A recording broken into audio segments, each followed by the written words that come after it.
Welcome to the first. You have a story. If you look back on your life, you've done things for the first time that no one in your family, in your town, in the country has done. This is Dr. Sandi.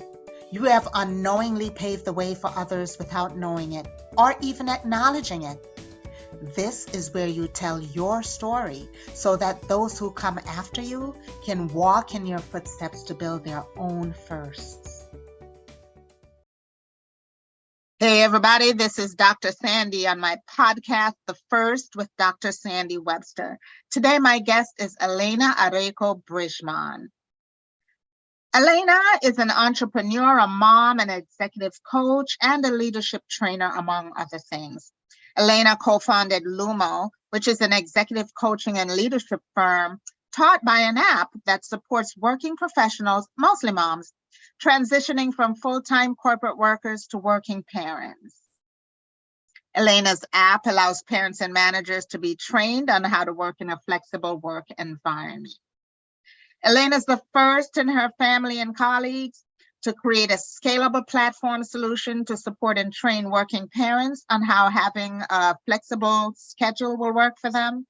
She's the first in her family to leave a corporate job, and she's also the first in her family to study and live abroad. She's lived in London and in Guadalajara, Mexico, and she's currently traveling with her children to Italy while homeschooling them. You can find Elena on her podcast Facebook page, which is Parenting Up, Parenting Down, on her personal Facebook page, Elena Arecco, on LinkedIn at Elena Arecco Bridgmon, and on her website, lumoleadership.com. Welcome, Elena. Hey, everybody. This is Dr. Sandi with The First podcast. And my guest today is Elena Arecco Bridgmon. Did I pronounce that right? Yes, you did. Very nice. Thank you. And Elena, we met at Enterprising Woman. Was that where we met? No women. No women. No women. Yeah. Oh my goodness. Yeah. I have a lot of women in my... You do. That's great. But thank you for coming on. And Elena, why don't you introduce yourself and tell us a little bit about your business? I would be happy to. So as Dr. Sandi said, my name is Elena and I am an entrepreneur. I'm a mother, I'm an executive coach and a leadership trainer and a recovering corporate ladder climber. My company that I run now as co-founder and chief administrative officer is called LUMO. And we are an executive coaching and leadership training firm focused on supporting working professionals transition into working parenthood. And we do this through some innovative and scalable coaching program solutions that we've created over the last couple of years and put into a technology platform that allows parents and their managers to get trained and coached through this incredible transition that we have when we become parents in the workforce. My gosh. I could have used you 20 years ago. Yes, you could have, Dr. Sandi. I could have used me 13 years ago when my oldest was born.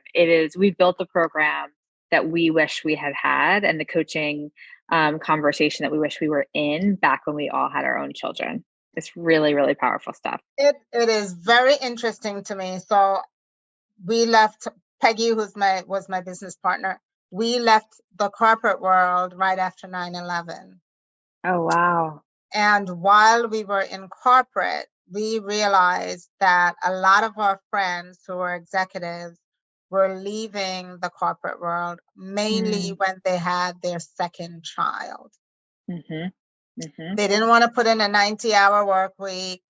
You know, it was just not feasible. And these are like Ivy League grads that, you know, powerful women. Oh, yeah. And they're leaving the workforce. And the main reason for that was at the time, a flexible work arrangement model was not something that was prevalent. I've been working or been able to work from home since like 1993 or somewhere around there. Wow. Because I used to travel to other offices, the company's offices, and I'd have to work from there. And so, you know, when the first little computer that it's a notebook that you push into this little socket that becomes like a big computer. I used to walk with my little laptop piece, and that's how we used to work. You'd have to put it into another bigger part, but I got used to that, and I got used to working from pretty much anywhere. Yeah. What I realized was the company was really not amenable to senior level people working either part-time or working from home.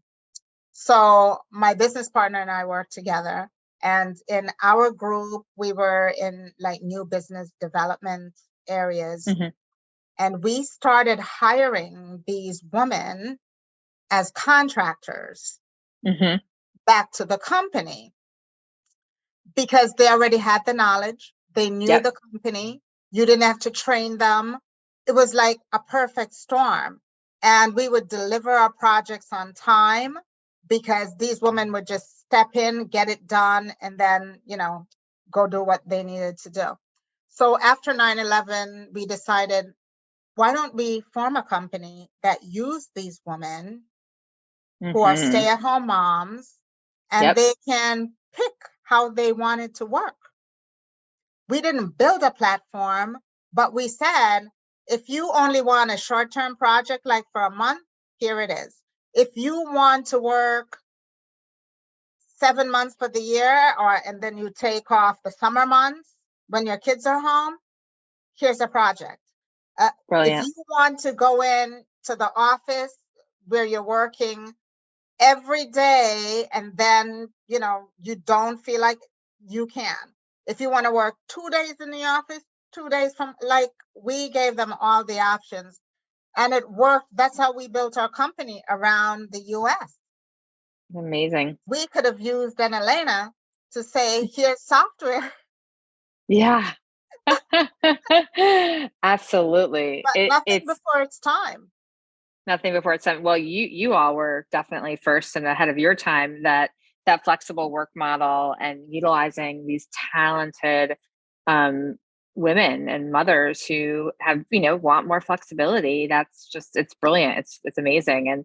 And we'll have to talk later because, I want to hear some more about that offline. Oh, sure. about, Oh, sure. yeah, There are a lot that of business model. companies now that does that, but Yep.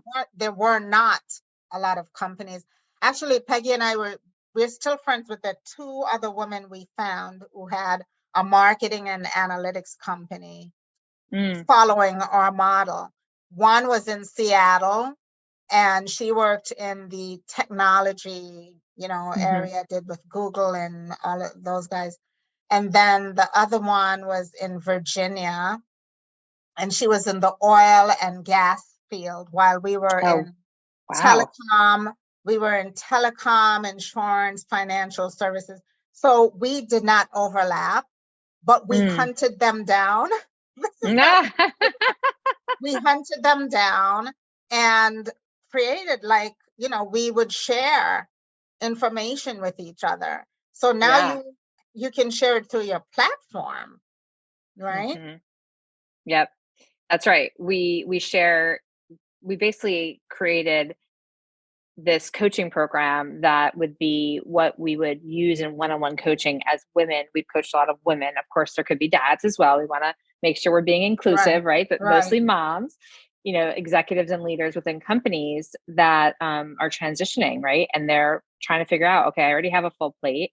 How am I going to add motherhood to this? How is this going to work? And so we've done a lot of coaching one-on-one with folks, and we took that experience and the conversations and the themes and the topics that we saw as consistent themes and topics we coached around, and we put it into this platform with videos, audio, worksheets, and a community aspect for people to be able to interact with coaches both live and through direct messaging, and each other as well. So it's just a beautiful place and a way for people to get supported as they go through this transition. And as you might remember, like, people don't know what they don't know, right? As they go into motherhood, it's just there's so many pitfalls, and that's probably why you saw a lot of people with the second child dropping off, because once you've gone through it once, you're like, whoa, it's gonna be really hard to add another one without the support, which is what we've created in this program. Oh my goodness. I am going to make sure I send out your stuff like all over LinkedIn and whatever, because there really are a lot of women out there struggling with it. I think this year has become a little bit more prevalent, and since COVID, the work from home Hmm. model is catching on. I got my doctorate in flexible work arrangement. No, you didn't. That's amazing. I don't think I knew that. Wow. Even Oh, before it was popular, but because we were running off a flexible work arrangement model, I yep. wanted to really understand that. So yes, we should talk offline and get some stuff So going. many things to talk about. So many things to talk about. It's one of my favorite questions when I'm talking to clients is, hey, help me understand your return to work strategy, because it's so interesting. I'm sure you've seen this talking to your clients too, different industries, how they've adopted, whether they're going to do, 2 days in the office, 3 days at home, three twos, or if they're going to mandate everyone comes in, or we've seen the other extreme where people have gotten rid of their real estate and they've just Yes, closed down offices and they're yes, fully remote, right? yes.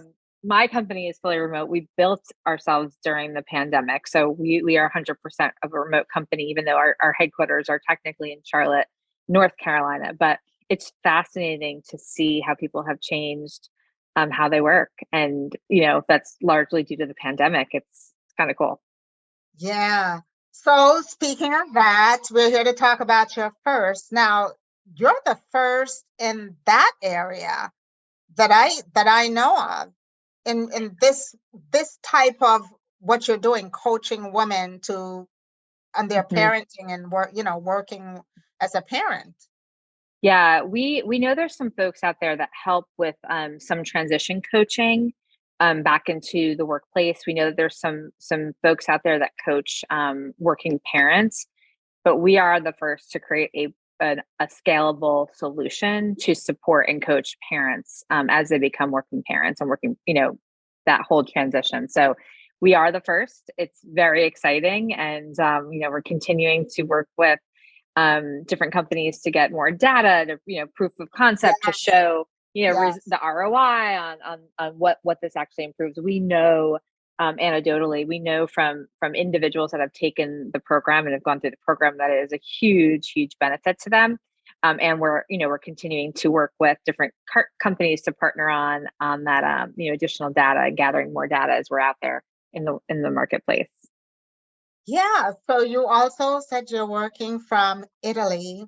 Jealous, Yes, I am. jealous. So because So when you can work from anywhere, that's what happens. And yes, so tell me about that and your living abroad and being the first to do yeah, this kind of things. yeah. So I was definitely the first in my family to live abroad and study abroad multiple times. So I do have an older half sister who inspired me, and when she went to go live and study abroad at Oxford when she was in college. And I've had an opportunity. I feel very blessed to have done so. I studied and lived in London, and then I studied and lived in um, Guadalajara, Mexico, in Peru. So I feel very lucky. And my husband and I have always had a dream to live abroad with our children. Now we are not so sold on this concept of homeschooling our children for an extended period of time, because we got a good test of that during the pandemic, and we decided we are better at our respective professions than we are at being teachers, although my husband was much better teacher than I was.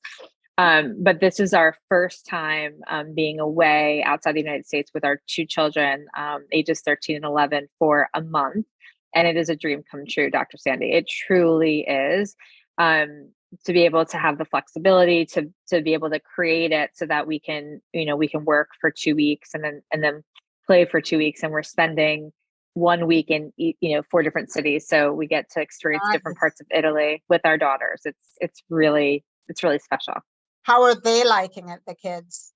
They are loving it. They're really enjoying it. They love the food. They love it's just so different, the architecture, and hearing all the different languages. We're in a part of Italy right now where there's people speaking, Italian and German and French and, you know, everything, because we're in Yeah. the northern part and people are traveling. This is, of course, very high tourist season now in Europe. So But you're creating travel monsters, right? Oh, we've been doing that for quite a while, Dr. Sandy. We have been doing it. These girls have been, they've been places. They've been places. So No, it's I good stuff. created one that's God knows where she is on any given day. And Oh, she I also love it. works from home. She has a work from home, the ability to work from home.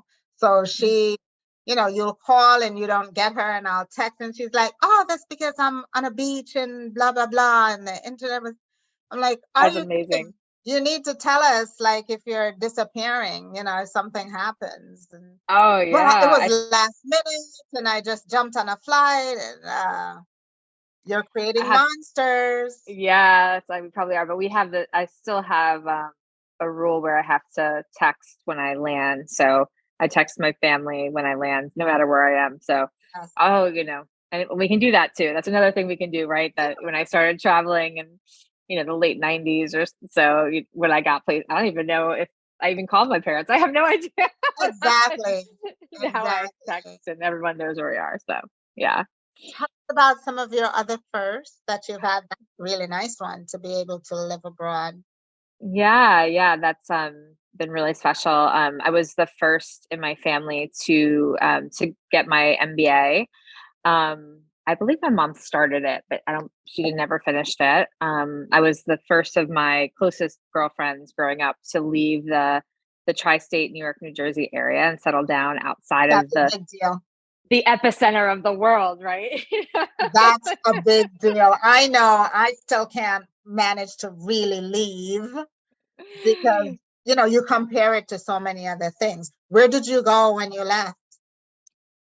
So I left for undergraduate. I went to Clemson University and I ended up marrying my college sweetheart, but not before I went back and I lived in Hoboken, New Jersey with my Okay. best friend from growing up in New York. And before I actually moved to be with him in South Carolina when he was finishing his law school, they actually sat me down and they said, you don't have to go, Elena. And I said, I know, but I'm choosing to go. I get it. It is a But big deal.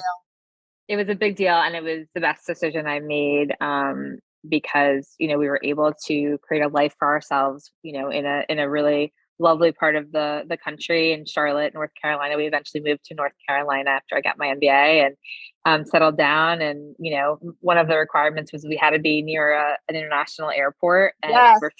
we are a 15-minute drive to the airport. It's very good because I travel quite a bit, and my husband can drop me off and be back at the house within 30 minutes round trip. Yes. So it's like perfect. You can't Yes. do that in New York, can you? Well, No way. I Oh, can. okay. I live 10 minutes from JFK. You do. Okay. Now you're one of the lucky few. Yes.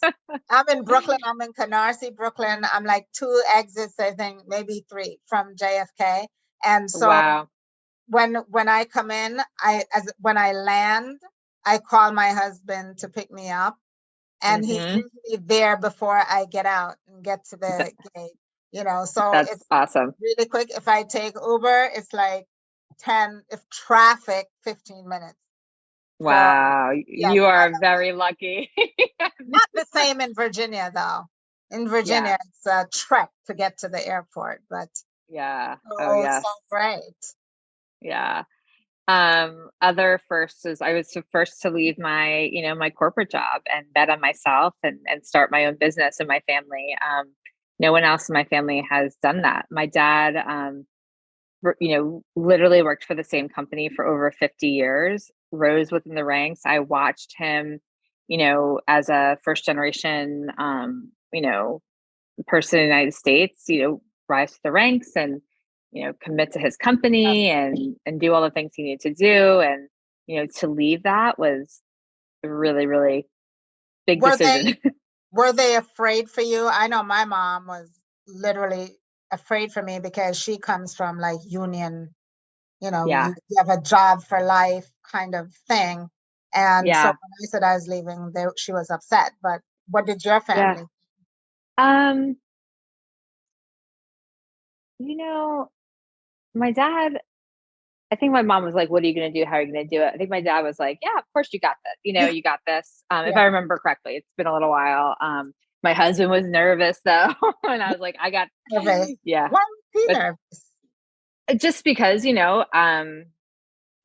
it's a big nut to cover, and me being I've always had a huge contribution to the household, and I said, okay, we made a deal and worked out the numbers, and I said, okay, I'm going to contribute X amount every month, and as long as I do that, are we good? Yep, we're good. Okay, great.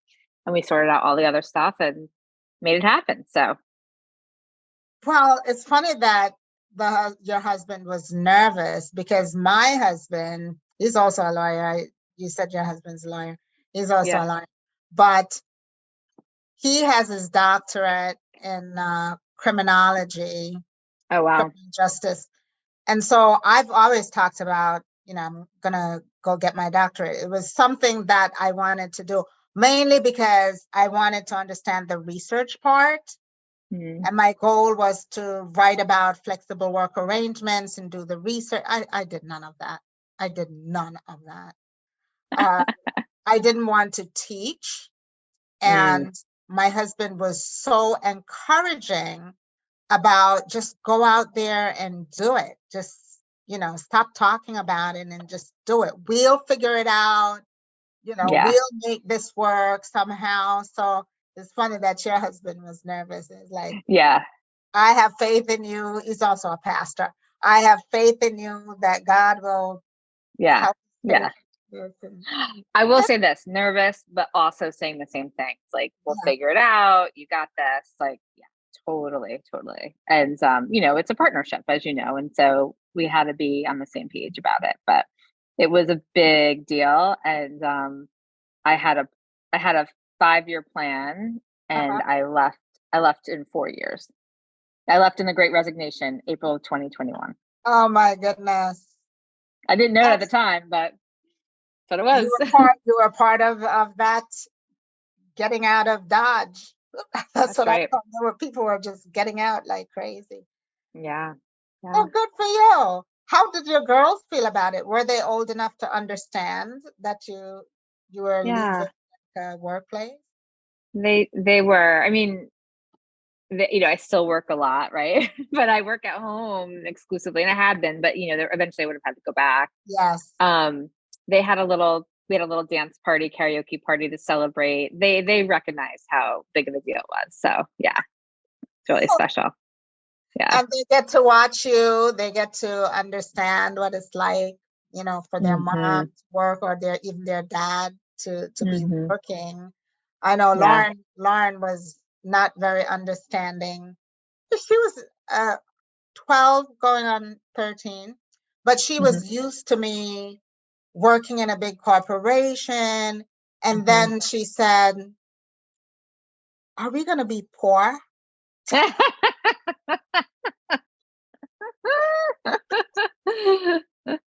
Because yeah, I talk about a travel monster. I used to take her everywhere when I traveled. She's used Oh to wow. these really nice vacations and Oh all yeah. inclusive resorts. And for a 12-year-old, when she asked me, I'm like, what do you mean? I don't get it. Like, are we going to go on vacation? Are we going to? I'm like, well, right now, yes, we are. We might not be so elaborate in, Yeah. year or two, but we'll still take vacations, even if we Yeah. drive, which to her Yeah. was like, drive? Oh my goodness. We're driving for vacation. So it's funny how kids assimilate quickly and, Yeah. understand. Now she has her own business on the side. She works in a corporation, but she has her own thing going and Oh, good for her. learned That's great. learned by watching. So That's right. How definitely old is she, Dr. Sandy? 34, Wow. Not a 34. baby anymore. Not a baby anymore. As a matter of fact, she's having her own baby pretty Oh, soon this year. So congratulations. that will teach her.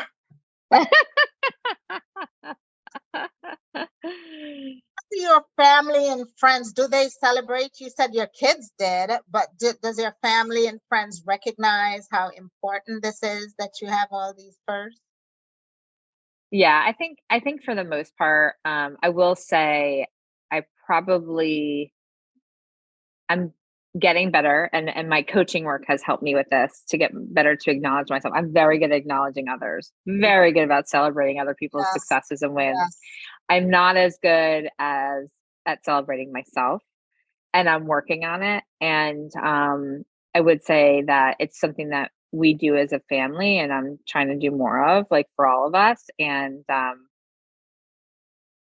yeah, it's in process. It's in process. Yeah. And it is a process.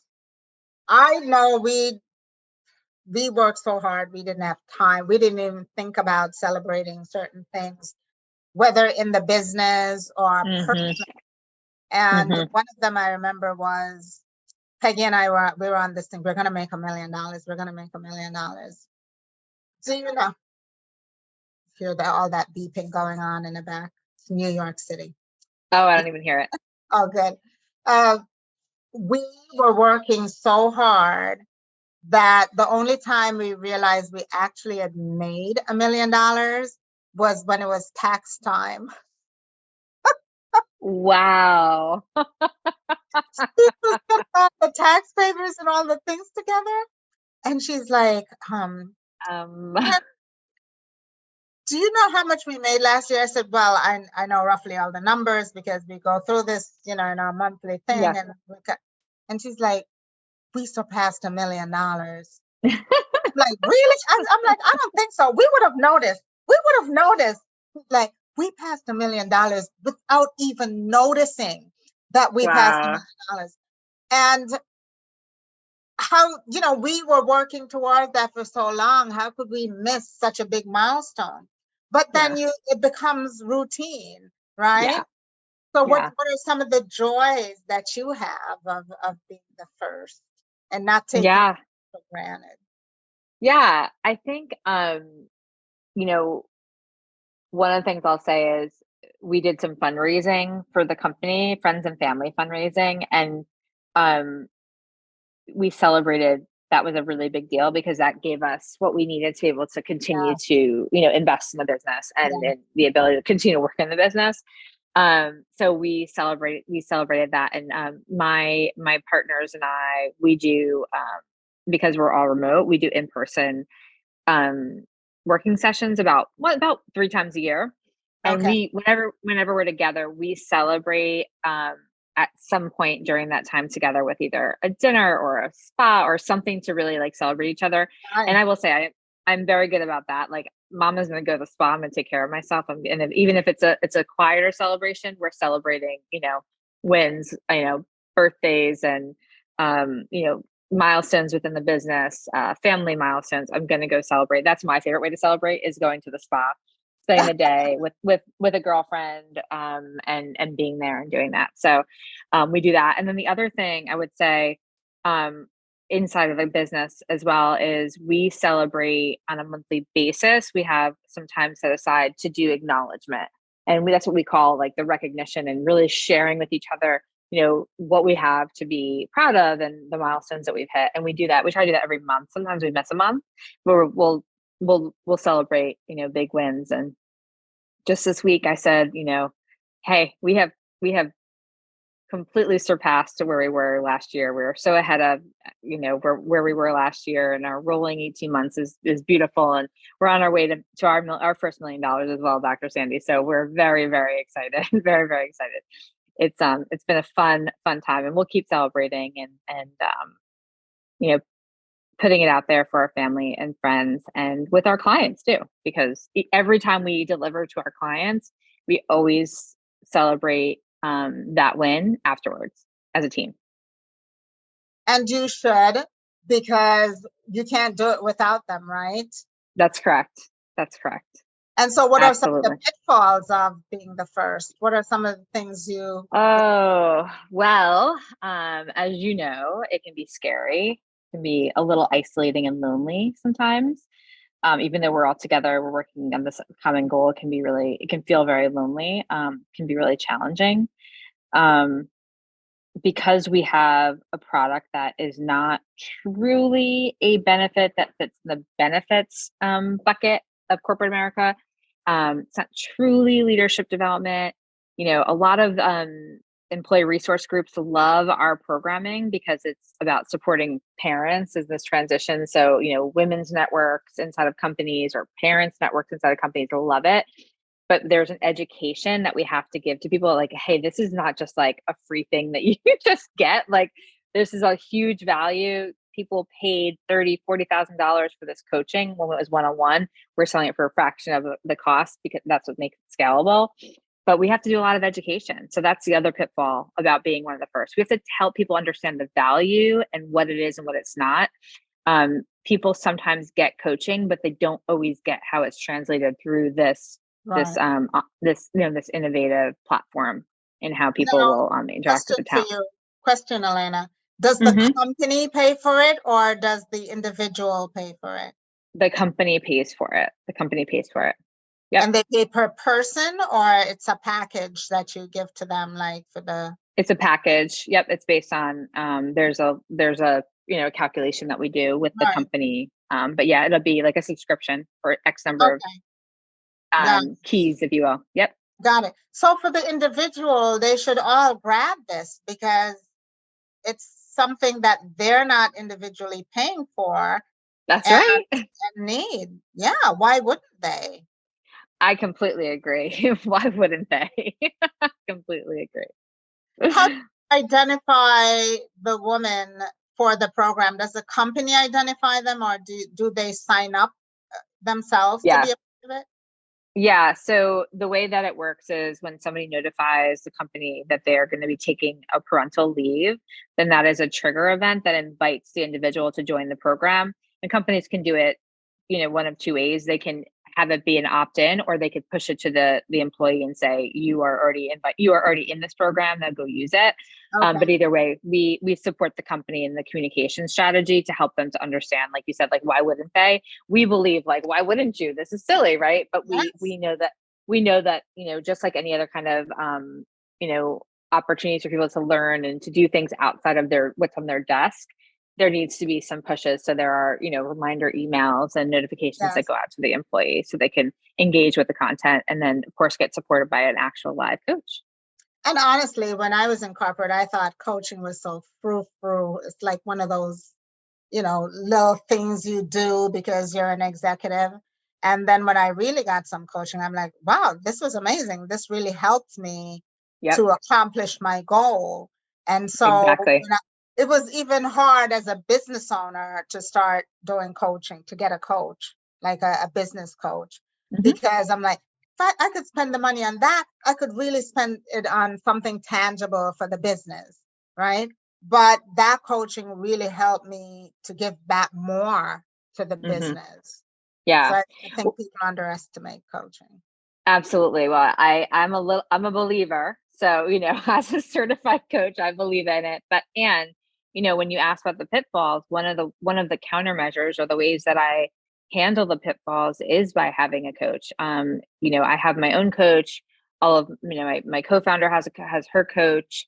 And then anyone that works on my team as a coach has a coach. And that's really important because, to your point, we're always up to different, we have different projects and different goals that we're working on.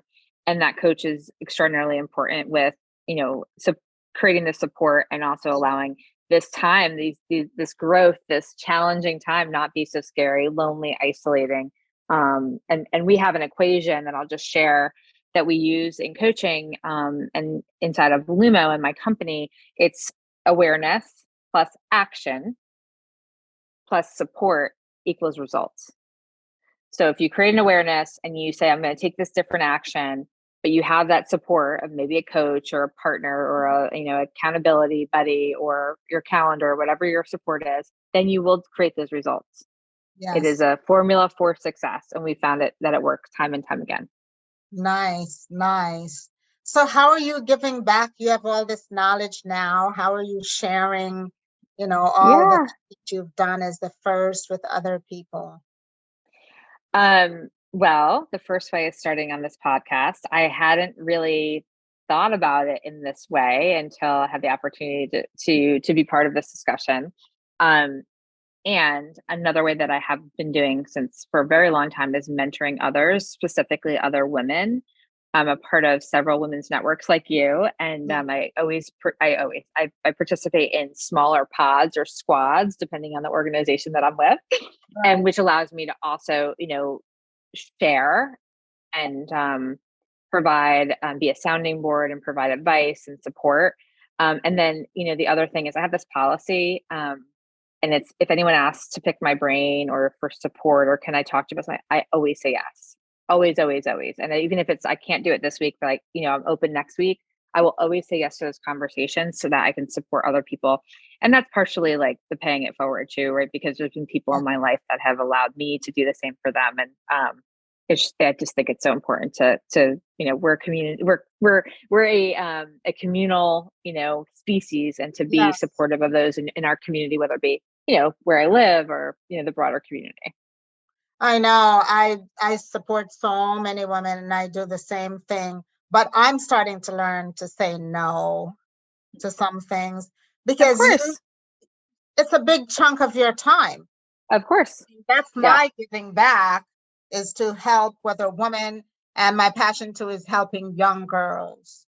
Young girls, whether middle school or high school, to understand that there are women out here who are being successful working, like going into corporate or getting a job is not always the best alternative. There are people out here who are taking chances and making good money. And if they have some brilliant ideas, these young ladies.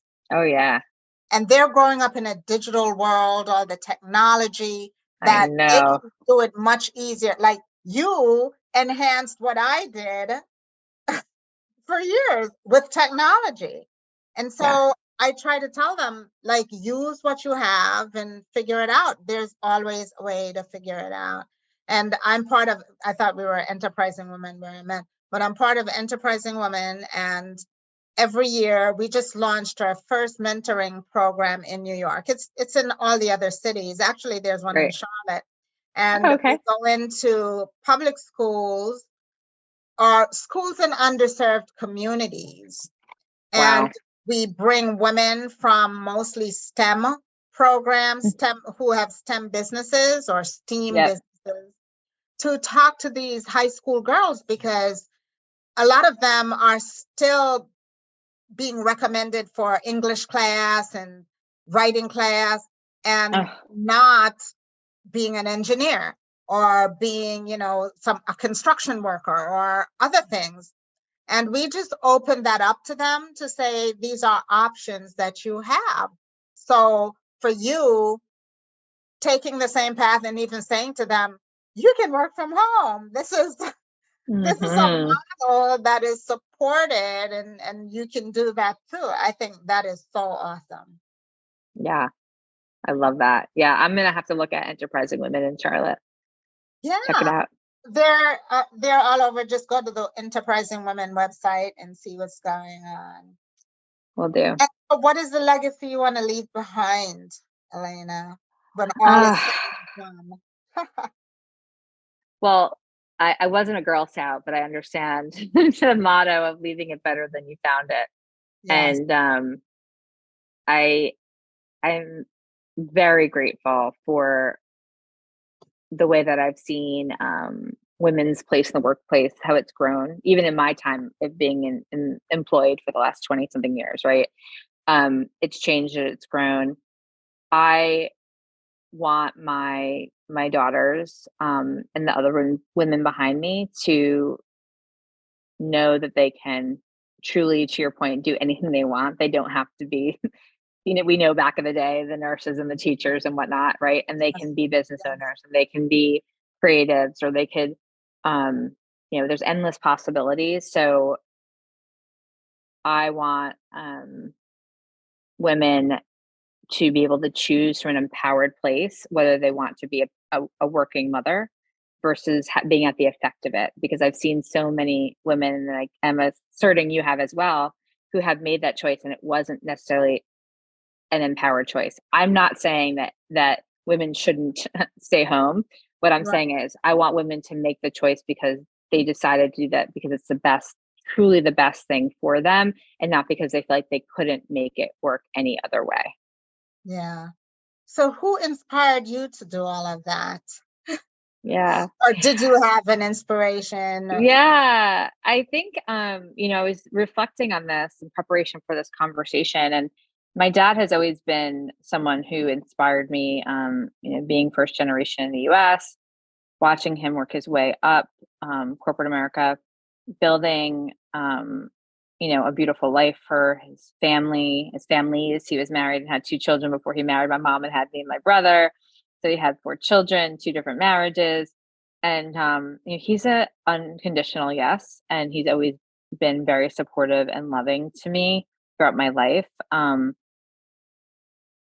think he gave me the confidence to take on all these firsts. Like it was truly like, yeah, of course. Like Yeah. I have all that love. I have all that support. All my basic needs are handled. I'm very lucky in that way. And that's because he provided that, right? And he showed me what hard work was. He showed me what love was. He showed me what support was, so that it was like, yeah, of course, I can try this thing. And I might fail, and that's okay, right? When I think back, even I went to college in a state where nobody else that I knew went. Like I just went, like who does that? And they all thought you were crazy. Yeah, there was nobody from my school there. It was just like this, and I just went, and I knew that like, hey, I'll figure it out. And I think that comes from my dad and my mom, but my dad just really has always been the one that has shown up in a way that as a leader, as a family man, as someone who's like I said, unconditional yes. That's amazing, especially for men today, and he sounds like an old school man, like from the old Yes. school. And usually you don't find that a lot in those old school. They want the women to stay home and, do the work. So that was awesome that your dad helped you and inspired you in that. Yeah. So thank you. Is there anything else you want to share? Or Anything else I want to share? I think the only thing I want to share, again, kind of thinking back on, being the first, or, doing the thing that maybe you haven't seen modeled for you before, is that, for anyone that's listening, that's considering something, like you just don't know unless you try. And I think that that's something that I think is really important to remember. And if you fail, it's okay. Like we talk about failing forward, right? yes, You're always going to be yes, learning. yes. And it's really about, even if you fail or get it wrong, it's about picking yourself back up and learning from that experience so that you can try again. And I mean, we've all heard the quotes, how many letters people sent before they got the money, and all these people that have been very hugely successful, right? But I think that's when I think about with first, is like, why wouldn't you be the first? Because you might be scared of failing. And I would just say, go for it. Go for it. And especially with women, we are so afraid of even starting, much less to get into it, to fail. And there's so much help out there now today. Mm-hmm. Yep. We don't take advantage of it, but there's a lot of help, whether online or in person. I think I started helping women create their advisory boards because that's a way of getting help, getting all the experts in a room to help you. Yep. So this is the time. This is the right time to not be so concerned with failure, but to be focused on the trying part. And I don't believe in failures anyway. They're all tests. To me, they're all just, I agree. A try, a test. If I fail or it doesn't work out, I just try it again or try it a different way. So a different way. Agree. They're all learning opportunities. So yeah, 100%. hopefully we can surpass that to the next generation. But thank you. Thank you so much for coming. This is the first with Dr. Sandi, and it's been a pleasure to have Elena on today. Thank you. It's been a pleasure. This is Dr. Sandi.